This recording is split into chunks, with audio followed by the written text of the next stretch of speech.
प्यारे बच्चों, अज आपां तुहाडा 8वीं जमात का 6वां पाठ पढ़न जा रहे हाँ, जिहदा कि नाम है खेडां अते अनुशासन। बच्चों, खेडां अते अनुशासन, खेडां दे नाल अनुशासन बहुत जरूरी है। बिना अनुशासन दे असीं खेडां विच भाग नहीं लै सकते, खेडां विच वधिया योगदान नहीं दिखा सकते, अपनी जित प्राप्ति नहीं कर सकते। सो खेडां दे नाल अनुशासन जरूरी है और यही खेडां सानूं जीवन दे विच अनुशासन अपनाउण दा राह दिखाउंदियां हन। आओ गल करते हैं इस ते खुल के आपां। खेडां ने जो बच्चों, खेडां ते अनुशासन का आपस में अटुट रिश्ता हुंदा हैगा, क्योंकि किसी भी खेड विच अनुशासन तो बिना जित की कल्पना नहीं की जा सकती। जेकर असीं अनुशासन दे विच रह के नहीं खेडांगे तो नैचुरली है कि सानूं टीम चों बाहर कढ़ दिता जाऊगा, गेम तो बाहर कर दिता जाऊगा। और साडे विच जेकर अनुशासन नहीं हैगा तो साडी टीम नैचुरली फिर जेकर असीं बाहर चले गए या वधिया प्लेयर बाहर जांदा तो हारूगी ही हारूगी। खेडां खिडारी दे आचरण का निर्माण करदियां हन। किसी भी खिडारी दे चरित्र विच अनुशासन का अहम रोल हुंदा है। अनुशासन तो बिना चरित्र की उसारी असंभव है, भाव कि हो ही नहीं सकता गा, क्योंकि अनुशासनहीनता खिडारी दे जीवन विच अनेकां मुश्किलां खड़ियां कर दिंदी है। इन्हां मुश्किलां ते खिडारी दा काबू पाउणा औखा हुंदा है। जेकर बच्चों अनुशासनहीनता दिखाऊगा कोई बच्चा तो नैचुरली कि उसकी गेम खराब होनी ही होनी है। और उसके जो टीचे ने, उसने जो सोचा है कि गेम दे विच कितना उपर जाना है, उसकी जो प्राप्ति दे उसकी सोच है वो की है, बहुत पिछे रह जूगी। जेकर वो अनुशासनहीनता दिखाऊगा गेमां विच तां उही जिहड़ा अनुशासन गेमां विच है उसकी लाइफ दे विच भी घर करना ही करना है। कुदरत की रची सारी सृष्टि भी एक अनुशासन विच चल रही है। जिवें सूरज रोजाना नियम अनुसार सवेरे चढ़दा अते फिर शाम वेले छिप जाता है, भाव कि कुदरत भी की है अनुशासन विच रहिंदी है, तो सानूं तां अनुशासन विच रहना जरूरी ही जरूरी है। इस तरह जिवें धरती नियम अनुसार गति कर रही है, एवें ही मनुख के जीवन विच अनुशासन का होना अति जरूरी है। मनुख नूं अनुशासन का महत्व समझाउण लई उसदे बचपन दे सुनहरी जो समा हुंदा है वो बैस्ट हुंदा है, ताकि बचपन दे विच जो असीं चीज़ नूं ग्रहण कर लिया वो साडे हमेशा लाइफ दे विच रहिंदी हैगी, असीं उसनूं पूरा चंगी तरीके नाल सिख लैंदे हां। तो बचपन का जो समा हैगा मनुख दा, ਉਹ ਬਾਲਮਨਾਂ ਵਿੱਚ ਜਿਹੜੀ ਖੇਡਾਂ ਨੇ ਅਨੁਸ਼ਾਸਨ ਦੀ ਸਿਰਜਣਾ ਉਹਦੇ ਵਿੱਚ ਆਪਾਂ ਬਖੂਬੀ ਕਰ ਸਕਦੇ ਹਾਂ ਛੋਟੀ ਉਮਰ ਦੇ ਵਿੱਚ ਹੀ। ਖੇਡਾਂ ਜਿੰਨੇ ਜੋ ਖਿਡਾਰੀ ਨੂੰ ਅਨੁਸ਼ਾਸਨ ਵਿੱਚ ਰਹਿਣਾ ਸਿਖਾਉਂਦੀਆਂ ਹਨ, ਕਿਉਂਕਿ ਖੇਡਾਂ ਆਪਸੀ ਤਾਲਮੇਲ, ਇਕਜੁੱਟਤਾ, ਅਗਵਾਈ, ਮਾਨਸਿਕ ਸੰਤੁਲਨ, ਇਮਾਨਦਾਰੀ, ਸਵੈ ਭਰੋਸਾ ਅਤੇ ਕਰਤੱਵਾਂ ਦਾ ਪਾਲਣ ਕਰਨਾ ਸਿਖਾਉਂਦੀਆਂ ਹਨ। ਅਨੁਸ਼ਾਸਨ ਸਫਲਤਾ ਦੀ ਕੁੰਜੀ ਹੈ, ਕਿਉਂਕਿ ਜੇਕਰ ਅਸੀਂ ਸਫਲ ਹੋਣਾ ਜ਼ਿੰਦਗੀ ਵਿੱਚ ਬੇਟੇ ਤਾਂ ਅਨੁਸ਼ਾਸਨ ਵਿੱਚ ਹੀ ਰਹਿ ਸਕਾਂਗੇ। ਜੇਕਰ ਲਾਈਫ 'ਚ ਕਿਤੇ ਵੀ ਅਸੀਂ ਸਮੇਂ ਸਿਰ ਨਹੀਂ ਪਹੁੰਚਦੇ, ਅਨੁਸ਼ਾਸਨ ਵਿੱਚ ਨਹੀਂ ਰਹਿੰਦੇ, ਤਾਂ ਸਾਡੇ ਜੋ ਟੀਚੇ ਨੇ ਉਹ ਅਸੀਂ ਪ੍ਰਾਪਤ, ਆਪਣਾ ਗੋਲ ਪ੍ਰਾਪਤ ਨਹੀਂ ਕਰ ਸਕਦੇਗੇ। ਕਿਉਂਕਿ ਅਨੁਸ਼ਾਸਨ ਵਿਦਿਆਰਥੀ ਨੂੰ ਸਫਲਤਾ ਦੇ ਮੌਕੇ ਪ੍ਰਦਾਨ ਕਰਦਾ ਹੈ। ਸਾਨੂੰ ਲਾਈਫ ਦੇ ਵਿੱਚ ਬਚਪਨ ਦੇ ਵਿੱਚ ਆਪਣੇ ਵਿਦਿਆਰਥੀ ਜੀਵਨ ਤੋਂ ਹੀ ਅਨੁਸ਼ਾਸਨ ਨੂੰ ਆਪਣੀ ਲਾਈਫ ਦੇ ਵਿੱਚ ਢਾਲ ਲੈਣਾ ਚਾਹੀਦਾ ਹੈ। ਹੁਣ ਅਸੀਂ ਗੱਲ ਕਰਦੇ ਕਿ ਅਨੁਸ਼ਾਸਨ ਹੁੰਦਾ ਕੀ ਹੈ, ਅਨੁਸ਼ਾਸਨ ਦਾ ਅਰਥ ਕੀ ਹੈ, ਕਿਹੜੀ ਚੀਜ਼ ਹੈ ਜੋ ਅਨੁਸ਼ਾਸਨ ਹੈ। ਬੱਚਿਓ, ਬਿਲਕੁਲ ਸਿੰਪਲ ਜੀ ਗੱਲ ਅਸੀਂ ਸਮਝਣੀ ਹੈ कि अनुशासन का अर्थ है कुछ विशेष नियमों की पालना करते हुए कोई काम करना। काम देखो आप सारे करते हैं, पर जेकर कोई नियम नहीं, मान लो आप चलना है, सारे तुरते हैं सड़क पर चलते हैं, पर सड़क के किस साइड पर चलना असी ने वो नियम है, समझ गए ना। जेकर असी सड़क पर कामले वांगू तुरे फिरी जाइए वो नियम नहीं है, उन तो तुरना तो हैगा ही है। पर जेकर एक नियम के अनुसार चलीए वो अनुशासन के आ गए कि सड़क के सानू खब्बे पासे ही चलना चाहिए है। इंडिया के तो खब्बे पासे चलते हैं, इट मीनस अनुशासन के असी। जेकर सज्जे पासे चल रहे हैं, चल तो उत्थे भी नहीं है, पर वो अनुशासन नहीं हैगा, तो उस नाल मुश्किलां खड़ियां होणगियां। सो सब तो पहला की है अनुशासन मीनस कि कुछ विशेष नियमानुसार काम करना। कोई भी काम है जो कुछ को नियम आ गए भी इस तरीके नाल है, तो वह की है साड़ा अनुशासन कहूँदा है। ठीक है, अनुशासन जिम्मेवारी की भावना, करतव्यां की पालना, अपने हितों की राखी और दूजियां की सहायता करने की योग्यता भी प्रदान करते सानू। ठीक है ना, एक इकल्ला एवं नहीं है, बहुत कुछ सानू इहदा बेनीफिट नेगे। हुण असीं गल करदे हां बेटे कि अनुशासन दीयां किस्मां किन्नियां ने, अनुशासन किन्ने प्रकार का हुंदा है। ਬੇਟੇ ਅਨੁਸ਼ਾਸਨ ਜੋ ਹੈ ਉਹ ਦੋ ਪ੍ਰਕਾਰ ਦਾ ਹੈ। ਸਭ ਤੋਂ ਪਹਿਲਾਂ ਅਸੀਂ ਗੱਲ ਕਰਦੇ ਹਾਂ ਕਿ ਨੰਬਰ 1 ਤੇ ਆਉਂਦਾ ਹੈ ਅੰਦਰੂਨੀ ਅਨੁਸ਼ਾਸਨ, ਔਰ ਜਿਹੜਾ ਸਾਡੇ ਦੂਸਰਾ ਹੈ ਉਹ ਹੈ ਬਾਹਰੀ ਅਨੁਸ਼ਾਸਨ। ਹੁਣ ਅੰਦਰੂਨੀ ਅਨੁਸ਼ਾਸਨ ਤੇ ਬਾਹਰੀ ਅਨੁਸ਼ਾਸਨ ਦੇ ਵਿੱਚ ਫਰਕ ਕੀ ਹੈ? ਅੰਦਰੂਨੀ ਅਨੁਸ਼ਾਸਨ ਕੀ ਹੁੰਦਾ ਬੱਚਿਓ ਕਿ ਅੰਦਰੂਨੀ ਅਨੁਸ਼ਾਸਨ ਉਹ ਹੁੰਦਾ ਹੈ ਕਿ ਜੋ ਵਿਦਿਆਰਥੀ ਦੇ ਅੰਦਰੋਂ ਆਪਣੇ ਆਪ ਪੈਦਾ ਹੁੰਦਾ ਹੈ, ਜੋ ਭਾਵ ਕਿ ਸਾਨੂੰ ਕੋਈ ਕਹੇ ਨਾ, ਸਾਨੂੰ ਲੱਗੇ ਵੀ ਇਹ ਗੱਲ ਇਸ ਤਰੀਕੇ ਨਾਲ ਸਹੀ ਹੈ, ਐਵੇਂ ਕਰਨੀ ਚਾਹੀਦੀ ਹੈ, ਅਸੀਂ ਗਲਤ ਕਰ ਰਹੇ ਹਾਂ। ਜੇਕਰ ਸਾਨੂੰ ਕਿਹਾ ਗਿਆ ਵੀ ਸੜਕ ਦੇ ਖੱਬੇ ਪਾਸੇ ਹੀ ਚੱਲਣਾ ਹੈ ਤਾਂ ਅਸੀਂ ਖੱਬੇ ਪਾਸੇ ਹੀ ਹਮੇਸ਼ਾ ਚੱਲੀਏ। ਇਹ ਨਾ ਹੋਵੇ ਸਾਨੂੰ ਪੁਲਿਸ ਵਾਲੇ ਦੇ ਡਰ ਤੋਂ ਜਾਂ ਕਿਸੇ ਹੋਰ ਵੱਡੇ ਦੇ ਡਰ ਤੋਂ ਸਾਨੂੰ ਖੱਬੇ ਪਾਸੇ ਚੱਲਣਾ ਪਵੇ। ਜੇਕਰ ਕਿਸੇ ਨੇ ਕਿਹਾ ਤਾਂ ਉਹ ਅੰਦਰੂਨੀ ਨਹੀਂ ਨਾ ਹੋਇਆ, ਸਾਨੂੰ ਲੱਗੀ ਵੀ ਖੱਬੇ ਪਾਸੇ ਚੱਲਣਾ ਹੀ ਸਹੀ ਹੈ, ਸਾਨੂੰ ਖੁਦ ਲੱਗਦਾ ਹੈ, ਤਾਂ ਉਹ ਕੀ ਹੈ ਜੋ ਸਾਡੇ ਅੰਦਰੋਂ ਪੈਦਾ ਹੋਵੇ, ਸਾਡੇ ਅੰਦਰੋਂ ਉਪਜਦਾ ਹੈ, ਉਹ ਹੈ ਅੰਦਰੂਨੀ ਅਨੁਸ਼ਾਸਨ। ਵਿਦਿਆਰਥੀ ਆਪਣੇ ਭਵਿੱਖ ਨੂੰ ਉਜਵਲ ਬਣਾਉਣ ਲਈ ਆਪਣੇ ਆਪ ਨੂੰ ਅਨੁਸ਼ਾਸਨ ਵਿੱਚ ਰਹਿਣ ਦੀ ਆਦਤ ਪਾ ਲੈਂਦਾ ਹੈ। ਜਦੋਂ ਉਹਨੂੰ ਪਤਾ ਵੀ ਇਸ ਤਰੀਕੇ ਨਾਲ ਜੋ ਕੰਮ ਸਹੀ ਹੈ ਤਾਂ ਉਸ ਨੂੰ ਬਹੁਤ ਬੈਨੀਫਿਟ ਮਿਲਦੇ ਨੇ। ਅਜਿਹਾ ਅਨੁਸ਼ਾਸਨ ਸਥਾਈ ਹੁੰਦਾ ਹੈ। ਜਦੋਂ ਕਿਸੇ ਦੇ ਮਨ ਦੇ ਵਿੱਚ ਆ ਜਾਏ ਕਿ ਮੈਂ ਅਨੁਸ਼ਾਸਨ ਦੇ ਵਿੱਚ ਰਹਿਣਾ, ਉਹ ਸਥਾਈ ਹੀ ਹੈ ਬੇਟਾ।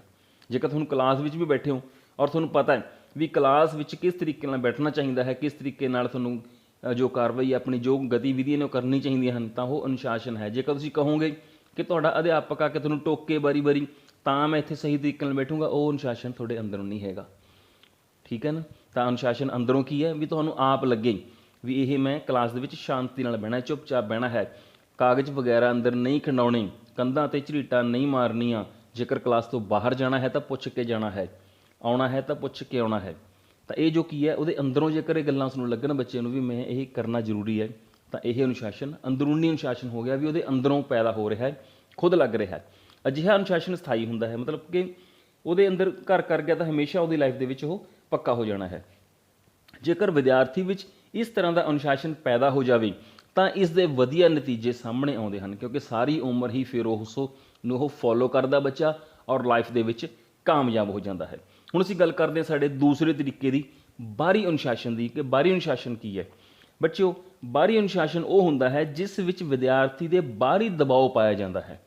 ਵਿਦਿਆਰਥੀ ਤੇ ਇਨਾਮ, ਵੀ ਤੈਨੂੰ ਇਨਾਮ ਮਿਲੂਗਾ ਤੂੰ ਆਹ ਕੰਮ ਕਰ, ਜਾਂ ਉਸ ਨੂੰ ਡੰਡੇ ਦਾ ਡਰ ਵੀ ਜੇ ਤੂੰ ਆਹ ਕੰਮ ਨਾ ਕੀਤਾ ਨਾ, ਜੇ ਖੱਬੇ ਪਾਸੇ ਸੜਕ 'ਤੇ ਨਾ ਚੱਲਿਆ ਤੇਰੇ ਡੰਡੇ ਪੈਣਗੇ, ਜਾਂ ਫਿਰ ਜੇ ਤੂੰ ਖੱਬੇ ਪਾਸੇ ਚੱਲੇਗਾ ਤੈਨੂੰ ਇਨਾਮ ਮਿਲੂਗਾ। ਜਾਂ ਫਿਰ ਕੀ ਜਿਵੇਂ ਪੁਲਿਸ ਵਾਲੇ ਕਰਦੇ ਨੇ ਕਿ ਜੁਰਮਾਨਾ ਕਰ ਦਿੰਦੇ ਨੇ ਵੀ ਜੇ ਕਾਕਾ ਜੀ ਖੱਬੇ ਪਾਸੇ ਨਹੀਂ ਚੱਲੋਗੇ ਸੜਕ ਦੇ ਤਾਂ ਤੁਹਾਨੂੰ ਜੁਰਮਾਨਾ ਹੋਊਗਾ, ਜਾਂ ਹੈਲਮਟ ਨਹੀਂ ਪਹਿਨੋਗੇ ਮੋਟਰਸਾਈਕਲ ਚਲਾਉਣ ਲੱਗੇ ਤਾਂ ਜੁਰਮਾਨਾ ਹੋਊਗਾ। ਅਸੀਂ ਡਰਦੇ ਮਾਰੇ ਕਰਦੇ ਹਾਂ ਨਾ, ਉਹ ਸਾਡੇ ਅੰਦਰ ਤਾਂ ਇਹ ਹੈਗਾ ਵੀ ਸਾਡੀ ਸੇਫਟੀ ਲਈ ਹੈ ਵੀ ਹੈਲਮਟ ਪਾਉਣਾ ਜਾਂ ਸੀਟ ਬੈਲਟ ਲਾਉਣੀ, ਜੇ ਸੜਕ ਦੇ ਖੱਬੇ ਪਾਸੇ ਚੱਲਣਾ। ਆਪਾਂ ਡਰਦੇ ਹਾਂ ਪੁਲਿਸ ਤੋਂ ਵੀ ਸ਼ਾਇਦ ਸਾਨੂੰ ਜੁਰਮਾਨਾ ਹੋ ਜਾਊਗਾ, ਇਸ ਕਰਕੇ ਅਸੀਂ ਕਰਦੇ ਹਾਂ। ਇਟ ਮੀਨਸ ਬਾਹਰੀ ਡਰ ਹੈ ਸਾਨੂੰ, ਅਸੀਂ ਖੁਦ ਨਹੀਂ ਕਰ ਰਹੇ, ਸਾਨੂੰ ਡਰ ਹੈ ਕਿਸੇ ਚੀਜ਼ ਦਾ ਵੀ ਜਾਂ ਤਾਂ ਸਾਨੂੰ ਉੱਥੋਂ ਗਿਫਟ ਇਨਾਮ ਮਿਲ ਸਕਦਾ ਹੈ, ਜਾਂ ਸਾਨੂੰ ਉੱਥੋਂ ਹੋ ਸਕਦਾ ਪੁਲਿਸ ਵਾਲੇ ਕੁੱਟਣ, ਡੰਡੇ ਪੈਣਗੇ, ਜਾਂ ਟੀਚਰ ਕੁੱਟੂਗਾ ਜੇ ਅਸੀਂ ਸਕੂਲ ਦੇ ਵਿੱਚ ਕੋਈ ਅਨੁਸ਼ਾਸਨ ਭੰਗ ਕਰਾਂਗੇ, ਜਾਂ ਫਿਰ ਕੀ ਹੈ ਸਾਨੂੰ ਸੜਕ 'ਤੇ ਜਾਂ ਕਿਤੇ ਹੋਰ ਜਾਂ ਸਕੂਲ ਦੇ ਵਿੱਚ ਜੇ ਆਪਾਂ ਕੋਈ ਚੀਜ਼ ਤੋੜ ਦਾਂਗੇ ਤਾਂ ਸ਼ਾਇਦ ਜੁਰਮਾਨਾ ਦੇਣਾ ਪਵੇਗਾ, ਜਾਂ ਫਿਰ ਜਦੋਂ ਕੁੱਟ ਪਊਗੀ ਤਾਂ ਬੇਇੱਜ਼ਤੀ ਹੋਊਗੀ, ਬੇਇੱਜ਼ਤੀ ਦੇ ਡਰ ਕਰਕੇ ਜਬਰੀ ਥੋਪਿਆ ਜਾਂਦਾ ਹੈ ਭਾਵ ਕਿ। ਠੀਕ ਹੈ ਨਾ? ਅਜਿਹੇ ਅਨੁਸ਼ਾਸਨ ਦਾ ਬੇਟੇ ਕੋਈ ਫਾਇਦਾ ਨਹੀਂ। ਅਸੀਂ ਕੀ ਹੈ ਅੰਦਰੂਨੀ ਅਨੁਸ਼ਾਸਨ 'ਤੇ ਹਮੇਸ਼ਾ ਕਾਇਮ ਰਹਿਣਾ ਹੈਗਾ। ਬਾਹਰੀ ਅਨੁਸ਼ਾਸਨ ਤਾਂ ਹੈ ਵੀ ਜੋ ਤੁਹਾਨੂੰ ਕੋਈ ਕਿਹਾ ਜਾਵੇ। ਹੁਣ ਟੀਚਰ ਅਸੀਂ ਮੇਰੇ ਰਿਸੈਸ ਹੁੰਦੀ ਹੈ, ਅਸੀਂ ਡੰਡਾ ਲੈ ਕੇ ਖੜ੍ਹ ਜਾਂਦੇ ਹਾਂ ਵੀ ਕਾਕਾ ਜੀ ਇਸ ਗਰਾਊਂਡ ਵਿੱਚ ਤੁਸੀਂ ਆਉਣਾ ਹੈ, ਇਸ ਪਾਸੇ ਨਹੀਂ ਆਉਣਾ, ਇਹ ਲੜਕੀਆਂ ਦਾ ਗਰਾਊਂਡ ਹੈ, ਪਾਰਕ ਹੈ, ਇਹ ਲੜਕਿਆਂ ਦਾ ਪਾਰਕ ਹੈ। ਠੀਕ ਹੈ ਨਾ? ਤਾਂ ਉਹ ਤੁਹਾਨੂੰ ਕੀ ਹੈ ਸਾਨੂੰ ਦੱਸਣਾ ਪੈਂਦਾ ਹੈਗਾ ਸਟ੍ਰਿਕਟਲੀ ਵੀ ਇਸ ਤਰੀਕੇ ਨਾਲ ਕੀਤਾ ਜਾਵੇ।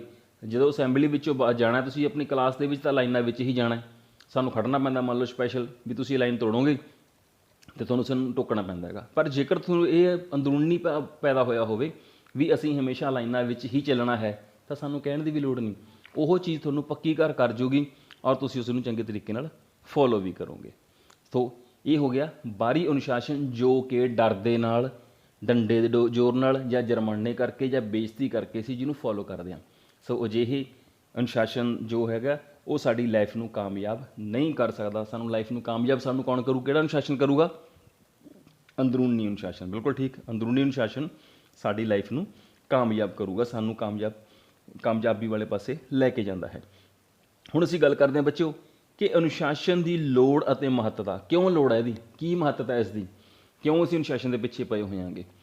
ਠੀਕ ਹੈ, ਇਹਦਾ ਗੱਲ ਕਰਦੇ ਹਾਂ ਕਿ ਮਨੁੱਖ ਇੱਕ ਬੇਟਾ ਸਮਾਜਿਕ ਪ੍ਰਾਣੀ ਹੈ। ਉਹ ਸਮਾਜ ਵਿੱਚ ਰਹਿੰਦਾ ਹੈ, ਸਮਾਜ ਦੀਆਂ ਗਤੀਵਿਧੀਆਂ ਦਾ ਹਿੱਸਾ ਹੈ। ਜੋ ਵੀ ਸਵੇਰ ਤੋਂ ਲੈ ਕੇ ਸ਼ਾਮ ਤੱਕ ਸਮਾਜ ਵਿੱਚ ਹੁੰਦਾ ਉਹ ਉਸ ਦਾ ਕਿਤੇ ਨਾ ਕਿਤੇ ਉਹ ਇੱਕ ਪਾਰਟ ਹੈ। ਉਹ ਅਨੁਸ਼ਾਸਨ ਸੋਹਣੇ ਸਮਾਜ ਦੀ ਸਿਰਜਣਾ ਲਈ ਮਹੱਤਵਪੂਰਨ ਰੋਲ ਅਦਾ ਕਰਦਾ ਹੈ।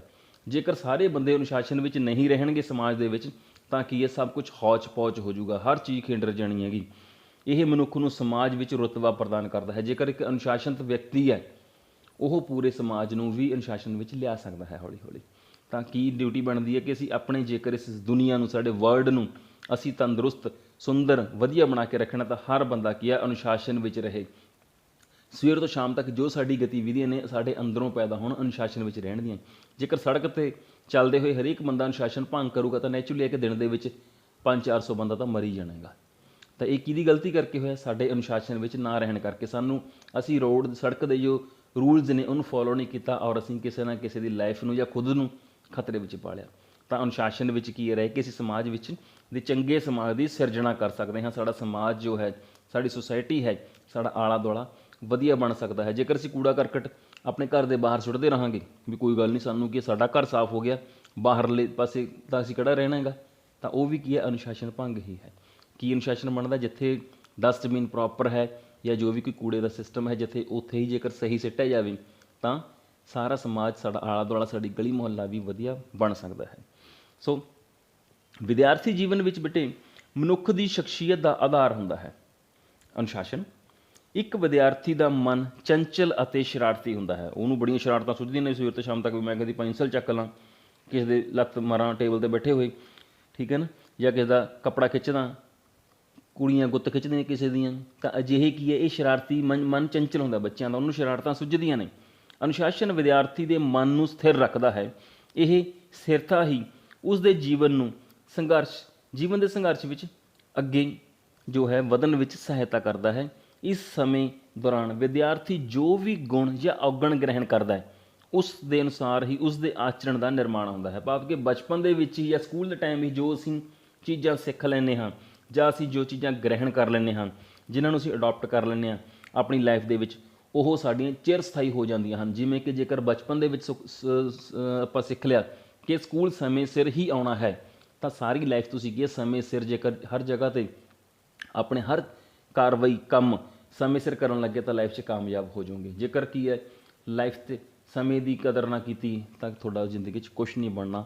ਸੋ ਇਸ ਕਰਕੇ ਜੋ ਹੈ ਅਸੀਂ ਜੋ ਵਿਦਿਆਰਥੀ ਜੀਵਨ ਹੈ ਉਹ 'ਚ ਜੋ ਕੁਝ ਚੀਜ਼ਾਂ ਸਿੱਖ ਲੈਂਦੇ ਹਾਂ ਉਹ ਸਾਡੀ ਸਾਰੀ ਉਮਰ ਲਈ ਸਾਡੀਆਂ ਚਿਰ ਸਥਾਈ ਹੋ ਜਾਂਦੀਆਂ ਹਨ ਔਰ ਸਾਨੂੰ ਕਾਮਯਾਬ ਕਰਨ ਵਿੱਚ ਉਹ ਮੁੱਖ ਭੂਮਿਕਾ ਨਿਭਾਉਂਦੀਆਂ ਹਨ। ਅੱਗੇ ਅਸੀਂ ਗੱਲ ਕਰਦੇ ਹਾਂ ਕਿ ਹਮੇਸ਼ਾ ਅਨੁਸ਼ਾਸਨ ਵਿੱਚ ਰਹਿਣ ਵਾਲਾ ਵਿਅਕਤੀ ਹੈ ਜੋ, ਜਾਂ ਵਿਦਿਆਰਥੀ ਦੀ ਗੱਲ ਕਰਦੇ ਹਾਂ ਆਪਾਂ, ਰਹਿਣ ਵਾਲਾ ਜੋ ਵਿਦਿਆਰਥੀ ਹੈ ਉਹ ਮਿਹਨਤੀ ਹੁੰਦਾ ਹੈ। ਉਹਨੂੰ ਪਤਾ ਵੀ ਮੇਰੇ ਹੁਣ ਪੇਪਰਾਂ ਦਾ ਸਮਾਂ ਆ ਰਿਹਾ ਜਾਂ ਮੇਰੇ ਇਸ ਵਕਤ ਪੜ੍ਹਨ ਦਾ ਟਾਈਮ ਹੈ, ਮੈਂ ਪੜ੍ਹਨਾ ਹੈ। ਤਾਂ ਕੀ ਹੈ, ਹਮੇਸ਼ਾ ਜਿਹੜਾ ਹੈ ਅਨੁਸ਼ਾਸਨ ਵਿੱਚ ਰਹਿਣ ਵਾਲਾ ਵਿਦਿਆਰਥੀ ਮਿਹਨਤੀ ਹੋਊਗਾ। ਉਹ ਕਦੇ ਵੀ ਕਿਸੇ ਕੰਮ ਨੂੰ ਕਰਨ ਦਾ ਪਾਸਾ ਨਹੀਂ ਵੱਟਦਾ, ਬਹਾਨੇ ਨਹੀਂ ਮਾਰਦਾ ਵੀ ਕੋਈ ਗੱਲ ਨਹੀਂ ਆਪਾਂ ਬਾਅਦ 'ਚ ਕਰ ਲਾਂਗੇ, ਕੱਲ੍ਹ ਨੂੰ ਕਰ ਲੂੰਗਾ। ਉਹਨੂੰ ਪਤਾ ਵੀ ਮੇਰਾ ਇਹ ਸਮਾਂ ਪੜ੍ਹਨ ਦਾ ਹੈ, ਇਹ ਅਨੁਸ਼ਾਸਨ ਵਿੱਚ ਇਸ ਤਰੀਕੇ ਨਾਲ ਮੈਨੇ ਟਾਈਮ ਟੇਬਲ ਤਿਆਰ ਕੀਤਾ ਹੈ, ਇਸ ਨੂੰ ਮੈਂ ਫੋਲੋ ਕਰਨਾ ਹੈ। ਤਾਂ ਨੈਚੁਰਲੀ ਬੱਚਾ ਕਾਮਯਾਬ ਹੋਊਗਾ ਅਤੇ ਨਾ ਹੀ ਅੱਜ ਦਾ ਕੰਮ ਕੱਲ੍ਹ 'ਤੇ ਛੱਡਦਾ ਹੈ। ਉਹਨੂੰ ਪਤਾ ਵੀ ਅੱਜ ਦਾ ਕੰਮ ਜੇ ਕੱਲ੍ਹ 'ਤੇ ਪਾਊਗਾ ਉਹ ਵੀ ਅਨੁਸ਼ਾਸਨ ਭੰਗ ਹੈ, ਠੀਕ ਹੈ ਨਾ, ਕਿਉਂਕਿ ਕੱਲ੍ਹ ਦਾ ਫਿਰ ਇਕੱਠਾ ਕੰਮ ਹੋ ਜਾਊਗਾ। ਸੋ ਜੋ ਡੇਲੀ ਕੰਮ ਮਿਲ ਰਿਹਾ, ਜੇਕਰ ਬੱਚਾ ਹਰ ਰੋਜ਼ ਥੋੜ੍ਹਾ ਥੋੜ੍ਹਾ ਜਿੰਨਾ ਕੁ ਮਿਲਦਾ ਕਰਦਾ ਰਹੇ ਤਾਂ ਉਹ ਲਾਈਫ 'ਚ ਨੈਚੁਰਲੀ ਇੱਕ ਕਾਮਯਾਬ ਹੋਊਗਾ, ਚੰਗੇ ਨੰਬਰ ਲੈ ਕੇ ਉਹ ਅੱਗੇ ਵਧੂਗਾ। ਇਹੋ ਜਿਹੇ ਗੁਣ ਵਿਦਿਆਰਥੀ ਨੂੰ ਆਮ ਵਿਦਿਆਰਥੀਆਂ ਨਾਲੋਂ ਵੱਖਰੀ ਪਛਾਣ ਪ੍ਰਦਾਨ ਕਰਦੇ ਹਨ, ਠੀਕ ਹੈ ਨਾ। ਜਦੋਂ ਬੱਚਾ ਅਨੁਸ਼ਾਸਨ ਦੇ ਵਿੱਚ ਹੈ, ਸਾਰਾ ਕੰਮ ਆਪਣੇ ਸਮੇਂ ਸਿਰ ਕਰ ਰਿਹਾ ਤਾਂ ਟੀਚਰ ਵੀ ਉਸ ਨੂੰ ਵਧੀਆ ਐਪਰੀਸ਼ੀਏਟ ਕਰਦਾ ਹੈਗਾ। ਤਾਂ ਨੈਚੁਰਲੀ ਉਹ ਬੱਚਾ ਦੂਜੇ ਨਾਲੋਂ ਵੱਖ ਹੀ ਦਿਖੂਗਾ, ਉਹਨੂੰ ਜੀ ਕਰੂਗਾ ਮੈਂ ਅੱਗੇ ਬੈਠਾਂ, ਕੁਛ ਹੋਰ ਸਮਝਾਂ। ਇਸ ਤਰੀਕੇ ਨਾਲ ਅਨੁਸ਼ਾਸਨ ਜੋ ਹੈ ਵਿਦਿਆਰਥੀਆਂ ਵਿੱਚ ਹਰੇਕ ਤਰ੍ਹਾਂ ਦੀ ਸਮੱਸਿਆ ਨਾਲ ਨਜਿੱਠਣ ਲਈ ਉਤਸ਼ਾਹ ਪੈਦਾ ਕਰਦਾ ਹੈ। ਇਸ ਨਾਲ ਵਿਦਿਆਰਥੀ ਸਮੇਂ ਦਾ ਪਾਬੰਦ ਹੋ ਜਾਂਦਾ ਹੈ, ਜੋ ਆਪਾਂ ਵਾਰੀ ਗੱਲ ਵੀ ਕਰ ਰਹੇ ਹਾਂ। ਹੁਣ ਅਸੀਂ ਗੱਲ ਕਰਦੇ ਹਾਂ ਬੇਟੇ ਕਿ ਖੇਡਾਂ ਰਾਹੀਂ ਵਿਦਿਆਰਥੀ ਦੇ ਜੀਵਨ ਵਿੱਚ ਅਨੁਸ਼ਾਸਨ ਕਿਵੇਂ ਆਉਂਦਾ ਹੈ। ਖੇਡਾਂ ਜਿਹੜੀਆਂ ਆਪਾਂ ਕਹਿੰਦੇ ਵੀ ਖੇਡਾਂ ਸਾਨੂੰ ਖੇਡਣੀਆਂ ਚਾਹੀਦੀਆਂ ਨੇ, ਖੇਡਾਂ ਦੇ ਦੌਰਾਨ ਆਪਾਂ ਅਨੁਸ਼ਾਸਨ ਕਿਵੇਂ ਗ੍ਰਹਿਣ ਕਰਦੇ ਹਾਂ ਸਕੂਲੋਂ ਅਤੇ ਗਰਾਊਂਡ ਦੇ ਵਿੱਚੋਂ। ਹੁਣ ਅਸੀਂ ਗੱਲ, ਆਪਾਂ ਮੇਨ ਆਪਣਾ ਟੌਪਿਕ ਵੀ ਖੇਡਾਂ ਹੀ ਹੈ ਵੀ ਜੇਕਰ ਅਸੀਂ ਖੇਡਾਂ ਖੇਡਾਂਗੇ ਤਾਂ ਸਾਡੇ ਵਿੱਚ ਅਨੁਸ਼ਾਸਨ ਕਿਵੇਂ ਆਊਗਾ, ਕਿਵੇਂ ਅਸੀਂ ਸਿੱਖ ਜਾਵਾਂਗੇ ਜੋ ਕਿ ਅੰਦਰੋਂ ਪੈਦਾ ਹੋਵੇ ਸਾਡੇ ਅਨੁਸ਼ਾਸਨ। ਤਾਂ ਖੇਡਾਂ ਜੋ ਇਹ ਨੇ ਬੱਚਿਓ ਹਮੇਸ਼ਾ ਵਿਦਿਆਰਥੀ ਨੂੰ ਅਨੁਸ਼ਾਸਨ ਸਿਖਾਉਂਦੀਆਂ ਹਨ, ਕਿਉਂਕਿ ਖੇਡਾਂ ਦੀ ਮੁੱਢਲੀ ਸਿਖਲਾਈ ਹੀ ਅਨੁਸ਼ਾਸਨ ਤੋਂ ਸ਼ੁਰੂ ਹੁੰਦੀ ਹੈ। ਨੈਚੁਰਲੀ ਹੈ ਕਿ ਟੀਚਰ ਤੁਹਾਨੂੰ ਸਭ ਤੋਂ ਪਹਿਲਾਂ ਗਰਾਊਂਡ ਦੇ ਵਿੱਚ ਸਾਰਾ ਕੁਝ ਸਿਖਾਉਂਦਾ ਹੈ, ਗਰਾਊਂਡ ਦੇ ਬਾਰੇ ਦੱਸਿਆ ਜਾਂਦਾ ਹੈ। ਜੇਕਰ ਅਸੀਂ ਉਸ ਨੂੰ ਫੋਲੋ ਨਹੀਂ ਕਰਦੇ ਤਾਂ ਸਾਨੂੰ ਰੂਲਸ ਨਹੀਂ ਪਤਾ ਲੱਗਣਗੇ ਗੇਮ ਦੇ ਅਨੁਸ਼ਾਸਨ ਵਿੱਚ ਰਹਿ ਕੇ, ਔਰ ਅਸੀਂ ਗਲਤੀਆਂ ਕਰਾਂਗੇ ਗਲਤੀਆਂ ਕਰਾਂਗੇ ਤਾਂ ਸਾਨੂੰ ਗੇਮ ਤੋਂ ਬਾਹਰ ਕਰ ਦਿੱਤਾ ਜਾਊਗਾ। ਸੋ ਸਭ ਤੋਂ ਪਹਿਲਾਂ ਕੀ ਸ਼ੁਰੂ ਹੁੰਦਾ ਹੈ, ਗੇਮ ਸਿੱਖਣ ਤੋਂ ਪਹਿਲਾਂ ਸਾਨੂੰ ਗੇਮ ਦੇ ਨਿਯਮ ਦੱਸੇ ਜਾਂਦੇ ਹਨ ਵੀ ਕਿਵੇਂ ਅਨੁਸ਼ਾਸਨ ਵਿੱਚ ਰਹਿ ਕੇ ਤੁਸੀਂ ਖੇਡਣਾ ਹੈ। ਇਹ ਨਿਯਮ ਹਨ, ਇਹਨਾਂ ਨੂੰ ਤੁਸੀਂ ਪਾਲਣ ਕਰਨਾ ਹੈ, ਇਹ ਅਨੁਸ਼ਾਸਨ ਹੈ, ਇਸ ਨੂੰ ਫੋਲੋ ਕਰਨਾ ਹੈ। ਉਹ ਹੀ ਵਿਦਿਆਰਥੀ ਉੱਤਮ ਖਿਡਾਰੀ ਬਣ ਸਕਦਾ ਹੈ ਜੋ ਅਨੁਸ਼ਾਸਨ ਵਿੱਚ ਰਹਿ ਕੇ ਖੇਡ ਦੀ ਸਿਖਲਾਈ ਪ੍ਰਾਪਤ ਕਰੇਗਾ। ਹੁਣ ਇੱਕ ਪਾਸੇ ਤੁਹਾਡਾ ਟੀਚਰ ਜਾਂ ਕੋਚ ਹੈ, ਜੋ ਤੁਹਾਡੇ ਸਰ ਨੇ, ਉਹ ਤੁਹਾਨੂੰ ਗੇਮ ਬਾਰੇ ਦੱਸ ਰਹੇ ਨੇ, ਇਹਦੇ ਕੀ ਰੂਲਸ ਨੇ, ਕੀ ਇਸ ਦੀਆਂ ਫੋਲੋਜ਼ ਕਰਨਾ ਤੁਸੀਂ ਇਹਨਾਂ ਨੂੰ, ਨਿਯਮਾਂ ਨੂੰ, ਪਰ ਤੁਹਾਡਾ ਧਿਆਨ ਕਿਤੇ ਹੋਰ ਹੈ, ਭਾਵ ਕਿ ਤੁਸੀਂ ਅਨੁਸ਼ਾਸਨ ਵਿੱਚ ਨਹੀਂ ਹੈਗੇ, ਤੁਸੀਂ ਸ਼ਰਾਰਤਾਂ ਕਰ ਰਹੇ ਹੋ ਬੈਠੇ, ਤਾਂ ਤੁਸੀਂ ਉਸ ਵਕਤ ਬੇਟੇ ਜੇਕਰ ਉਸ ਵਕਤ ਨਹੀਂ ਸੁਣਿਆ ਅਨੁਸ਼ਾਸਨ ਵਿੱਚ ਰਹਿ ਕੇ, ਤਾਂ ਤੁਸੀਂ ਗੇਮ ਬਾਰੇ ਨਹੀਂ ਜਾਣਕਾਰੀ ਪ੍ਰਾਪਤ ਕਰ ਸਕੋਗੇ। ਔਰ ਜਦੋਂ ਗੇਮ ਬਾਰੇ ਜਾਣਕਾਰੀ ਪ੍ਰਾਪਤ ਨਹੀਂ ਹੋਊਗੀ ਤਾਂ ਵਧੀਆ ਖੇਡ ਦਾ ਪ੍ਰਦਰਸ਼ਨ ਨਹੀਂ ਹੋਊਗਾ, ਗਲਤੀਆਂ ਕਰੋਗੇ, ਫਾਉਲ ਕਰੋਗੇ ਔਰ ਗੇਮ ਤੋਂ ਬਾਹਰ ਹੋ ਜਾਓਗੇ। ਅਤੇ ਖੇਡਾਂ ਜੋ ਨੇ ਖਿਡਾਰੀ 'ਚ ਅਨੁਸ਼ਾਸਨ ਦੇ ਨਾਲ ਨਾਲ ਅਨੇਕਾਂ ਗੁਣਾਂ ਦਾ ਨਿਰਮਾਣ ਵੀ ਕਰਦੀਆਂ ਨੇ। ਇਕੱਲਾ ਹੀ ਨਹੀਂ ਹੈ ਵੀ ਅਨੁਸ਼ਾਸਨ ਪੈਦਾ ਹੁੰਦਾ ਹੈਗਾ, ਅਨੁਸ਼ਾਸਨ ਦੇ ਨਾਲ ਖਿਡਾਰੀ ਜੋ ਹੈ ਗਰਾਊਂਡ ਦੇ ਵਿੱਚ ਉਹ ਬਹੁਤ ਕੁਝ ਸਿੱਖਦਾ ਹੈ,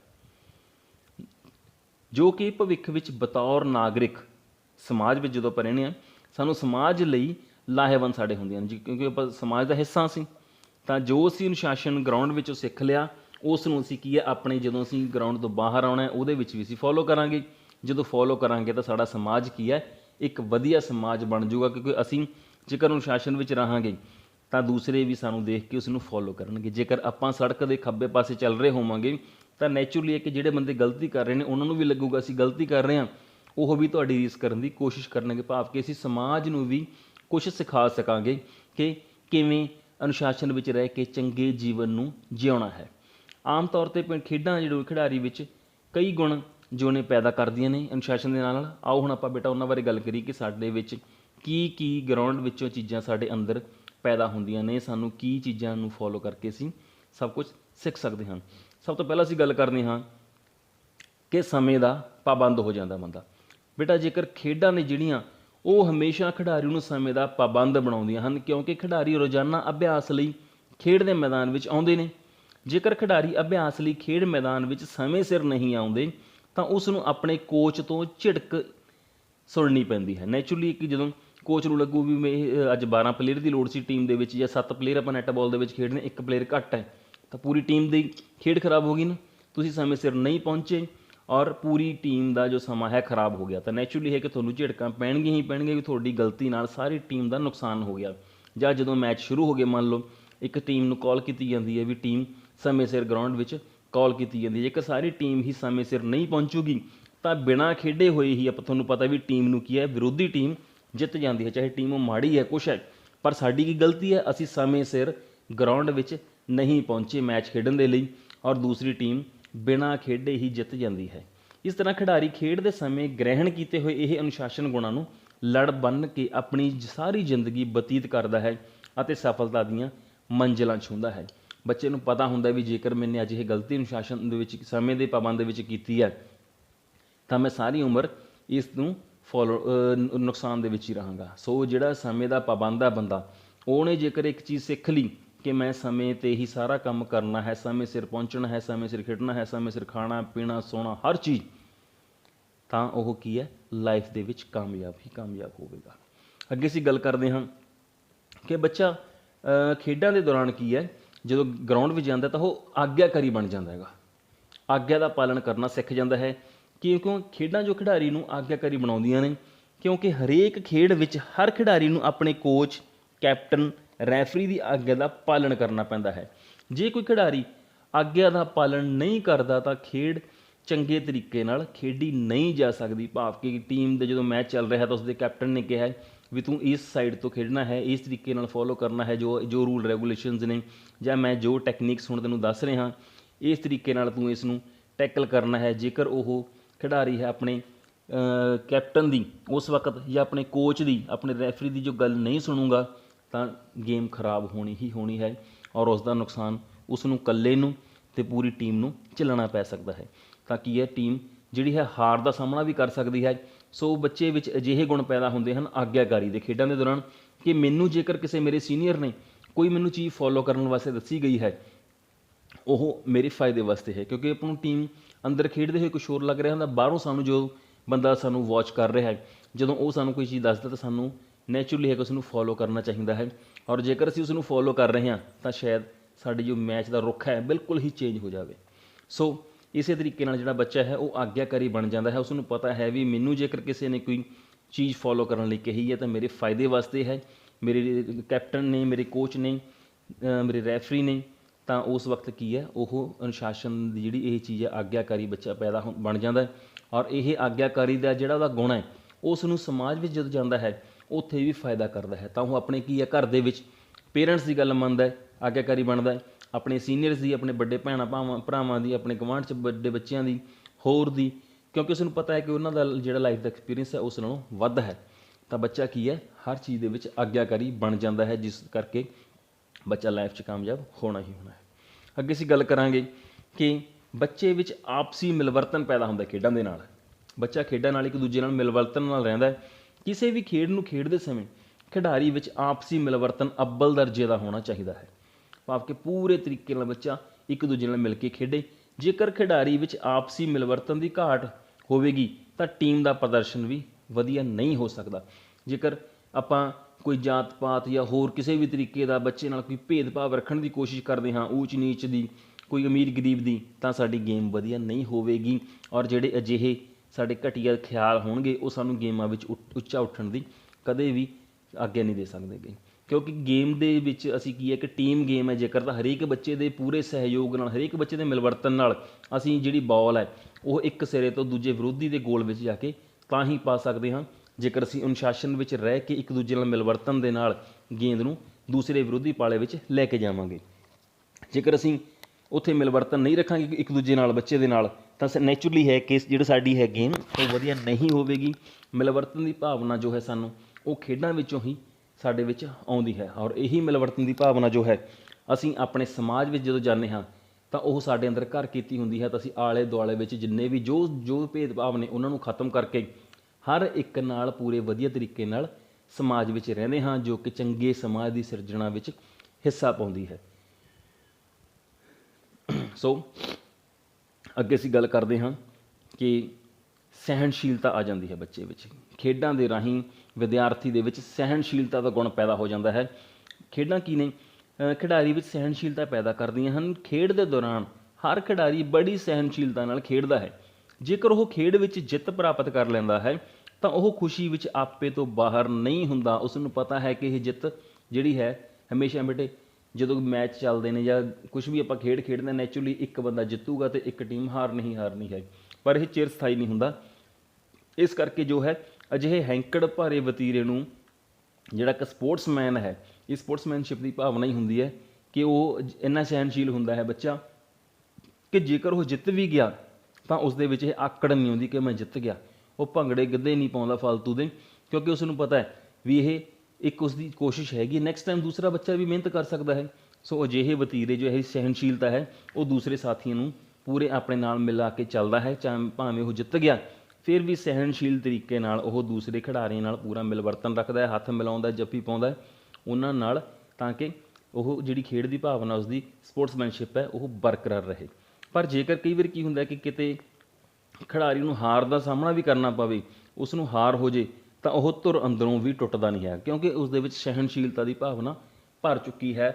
ਉਸ ਨੂੰ ਫਾਇਦੇ ਨੁਕਸਾਨ ਸਮਝ ਲੱਗ ਚੁੱਕੇ ਹਨ। ਸੋ ਅਜਿਹੀ ਭਾਵਨਾ ਹੀ ਬੱਚੇ ਨੂੰ ਕੀ ਹੈ ਆਪਣੀ ਲਾਈਫ ਦੇ ਵਿੱਚ ਉਸ ਨੂੰ ਕਾਮਯਾਬ ਕਰਨ ਵਿੱਚ ਹਿੱਸਾ ਪਾਉਂਦੀ ਹੈ। ਉਸ ਨੂੰ ਪਤਾ ਲੱਗ ਜਾਂਦਾ ਹੈ ਕਿ ਜ਼ਿੰਦਗੀ ਵਿੱਚ ਜੇਕਰ ਉਸ ਨੇ ਕੋਈ ਜਿੱਤ ਪ੍ਰਾਪਤ ਕੀਤੀ ਹੈ ਉਹ ਸਭ ਦੇ ਸਹਿਯੋਗ ਨਾਲ ਹੀ ਹੈ। ਸੋ ਅਜਿਹੇ ਗੁਣ ਨੇ ਜਿਹੜੇ ਉਹ ਚੰਗੇ ਸਮਾਜ ਦੀ ਸਿਰਜਣਾ ਵਿੱਚ ਵੀ ਸਾਨੂੰ ਸਹਾਈ ਹੁੰਦੇ ਹਨ। ਅਗਲਾ ਅਸੀਂ ਗੁਣ ਦੀ ਗੱਲ ਕਰਦੇ ਹਾਂ ਕਿ ਖੇਡਾਂ ਨੇ ਜੋ ਸਾਡੇ ਵਿੱਚ ਆਤਮ ਵਿਸ਼ਵਾਸ ਪੈਦਾ ਕਰਦੀਆਂ ਨੇ। ਜਦੋਂ ਖਿਡਾਰੀ ਕੀ ਹੈ ਬੱਚੇ ਉਹ ਰੋਜ਼ਾਨਾ ਸਵੇਰੇ ਸ਼ਾਮ ਖੇਡ ਦਾ ਅਭਿਆਸ ਕਰਦਾ ਹੈ, ਖੇਡ ਦੀ ਪ੍ਰੈਕਟਿਸ ਕਰਦਾ ਹੈ, ਤਾਂ ਉਸ ਵਿੱਚ ਆਤਮ ਵਿਸ਼ਵਾਸ ਪੈਦਾ ਹੋ ਜਾਂਦਾ ਹੈ। ਖਿਡਾਰੀ ਇਸੇ ਆਤਮ ਵਿਸ਼ਵਾਸ ਦੇ ਸਹਾਰੇ ਆਪਣੀ ਖੇਡ ਦਾ ਵਧੀਆ ਪ੍ਰਦਰਸ਼ਨ ਕਰਦਾ ਹੈ ਅਤੇ ਉਹ ਖੇਡ ਦੇ ਦੌਰਾਨ ਕਿਸੇ ਤਰ੍ਹਾਂ ਦੀ ਗਲਤੀ ਨਹੀਂ ਕਰਦਾ। ਆਤਮ ਵਿਸ਼ਵਾਸ ਤੋਂ ਬਿਨਾਂ ਖਿਡਾਰੀ ਖੇਡ ਦੇ ਮੈਦਾਨ ਵਿੱਚ ਆਪਣੀ ਖੇਡ ਦਾ ਕਦੇ ਵੀ ਵਧੀਆ ਪ੍ਰਦਰਸ਼ਨ ਨਹੀਂ ਕਰ ਸਕਦਾ। ਜੇਕਰ ਬੱਚੇ ਵਿੱਚ ਆਤਮ ਵਿਸ਼ਵਾਸ ਹੀ ਨਹੀਂ ਹੈਗਾ, ਉਸ ਨੂੰ ਪਤਾ ਹੀ ਨਹੀਂ ਵੀ ਮੈਂ ਕੀ ਕੁਛ ਕਰ ਸਕਦਾ, ਤਾਂ ਨੈਚੁਰਲੀ ਹੈ ਕਿ ਉਹ ਆਪਣੀ ਜੋ ਹੈ ਵਧੀਆ ਖੇਡ ਦਾ ਪ੍ਰਦਰਸ਼ਨ ਨਹੀਂ ਕਰ ਸਕੇਗਾ। ਜੇਕਰ ਉਸ ਆਤਮ ਵਿਸ਼ਵਾਸ ਨਹੀਂ ਹੈਗਾ ਤਾਂ ਉਹ ਬੱਚਾ ਜੋ ਹੈ ਵੱਡਾ ਹੋ ਕੇ ਆਪਣੇ ਸਮਾਜ ਵਿੱਚ ਜੋ ਹੈ ਉਹ ਵਧੀਆ ਰੋਲ ਅਦਾ ਨਹੀਂ ਕਰ ਸਕਦਾ, ਸਮਾਜ ਦੀ ਚੰਗੀ ਸਿਰਜਣਾ ਨਹੀਂ ਕਰ ਸਕਦਾ। ਸੋ ਚੰਗੀ ਖੇਡ ਲਈ, ਚੰਗੇ ਸਮਾਜ ਦੀ ਸਿਰਜਣਾ ਲਈ ਸਾਡੇ ਅੰਦਰ ਕੀ ਹੈ, ਆਤਮ ਵਿਸ਼ਵਾਸ ਬਿਲਕੁਲ ਭਰਿਆ ਹੋਣਾ ਚਾਹੀਦਾ ਹੈ। ਸਾਨੂੰ ਆਤਮ ਵਿਸ਼ਵਾਸ ਰਹਿਣਾ ਚਾਹੀਦਾ ਹੈ ਕਿ ਇਹ ਕੰਮ ਮੈਂ ਕਰ ਸਕਦਾ ਹਾਂ ਪੂਰੇ ਤਰੀਕੇ ਨਾਲ। ਆਤਮ ਵਿਸ਼ਵਾਸ ਚੰਗੇ ਸਮਾਜ ਦੀ ਸਿਰਜਣਾ ਦਾ ਇੱਕ ਥੰਮ ਹੈ। ਸਤਿਕਾਰ ਦੀ ਭਾਵਨਾ ਪੈਦਾ ਹੁੰਦੀ ਹੈ ਬੇਟਾ ਜਦੋਂ ਬੱਚਾ ਖੇਡਾਂ ਜੋ ਨੇ ਖਿਡਾਰੀ ਵਿੱਚ ਸਤਿਕਾਰ ਦੀ ਭਾਵਨਾ ਪੈਦਾ ਕਰਦੀਆਂ ਹਨ। ਹਰੇਕ ਖਿਡਾਰੀ ਆਪਣੀ ਟੀਮ ਦੇ ਖਿਡਾਰੀਆਂ ਦਾ ਪੂਰਾ ਸਤਿਕਾਰ ਕਰਦਾ ਹੈ।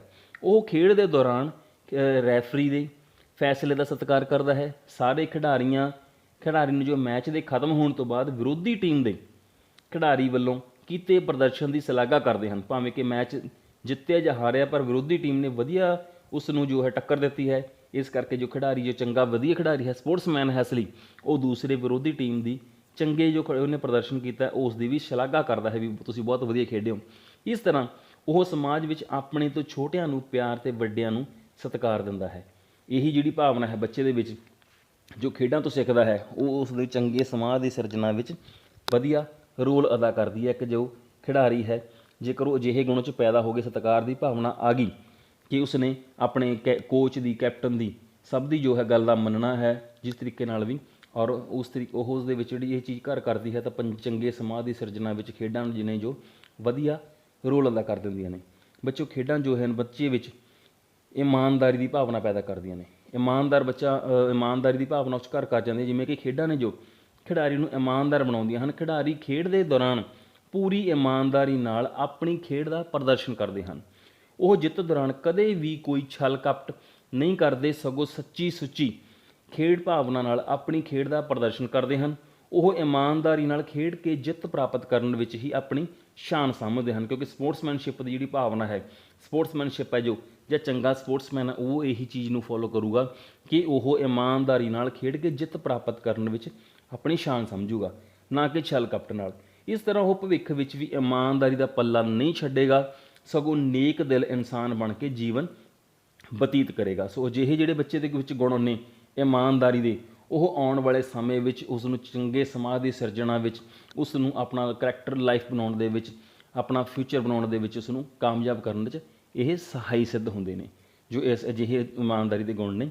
ਸੋ ਬੱਚਿਓ, ਜੋ ਵੀ ਵਿਦਿਆਰਥੀ ਖੇਡਾਂ ਵਿੱਚ ਭਾਗ ਲੈਂਦਾ ਹੈ, ਖੇਡਾਂ ਉਹਨਾਂ ਵਿਦਿਆਰਥੀਆਂ ਦੇ ਚਰਿੱਤਰ ਦੇ ਨਿਰਮਾਣ ਵਿੱਚ ਅਹਿਮ ਯੋਗਦਾਨ ਪਾਉਂਦੀਆਂ ਨੇ। ਜਦੋਂ ਕੋਈ ਵੀ ਵਿਅਕਤੀ ਉਪਰੋਕਤ ਗੁਣਾਂ ਪ੍ਰਾਪਤ ਕਰ ਲੈਂਦਾ ਹੈ, ਜਿਹੇ ਜਿਹੜੇ ਆਪਾਂ ਉੱਪਰ ਗੱਲ ਕਰ ਚੁੱਕੇ, ਇਹਨਾਂ ਨੂੰ ਜਿਹੜੀ ਆਪਾਂ ਗੱਲ ਕੀਤੀ ਉਹਨਾਂ ਨੂੰ ਜੇਕਰ ਗ੍ਰਹਿਣ ਕਰ ਲੈਂਦਾ ਹੈ, ਤਾਂ ਜਦੋਂ ਉਹ ਆਪਣਾ ਜੀਵਨ ਅਨੁਸ਼ਾਸਨਮਈ ਢੰਗ ਨਾਲ ਬਤੀਤ ਕਰਦਾ ਹੈ, ਤਾਂ ਇਸ ਤਰ੍ਹਾਂ ਅਸੀਂ ਕਹਿ ਸਕਦੇ ਹਾਂ ਕਿ ਖੇਡਾਂ ਖਿਡਾਰੀ ਦੇ ਜੀਵਨ ਵਿੱਚ ਅਨੁਸ਼ਾਸਨ ਪੈਦਾ ਕਰਦੀਆਂ ਹਨ, ਜੋ ਕਿ ਚੰਗੇ ਸਮਾਜ ਦੀ ਸਿਰਜਣਾ ਦਾ ਇੱਕ ਥੰਮ ਨੇ। ਤਾਂ ਇੱਥੋਂ ਕੀ ਹੈ, ਚੰਗੇ ਸਮਾਜ ਦੀ ਸਿਰਜਣਾ ਵਾਸਤੇ ਸਾਨੂੰ ਇੱਕ ਰਾਹ ਮਿਲਦਾ ਹੈ।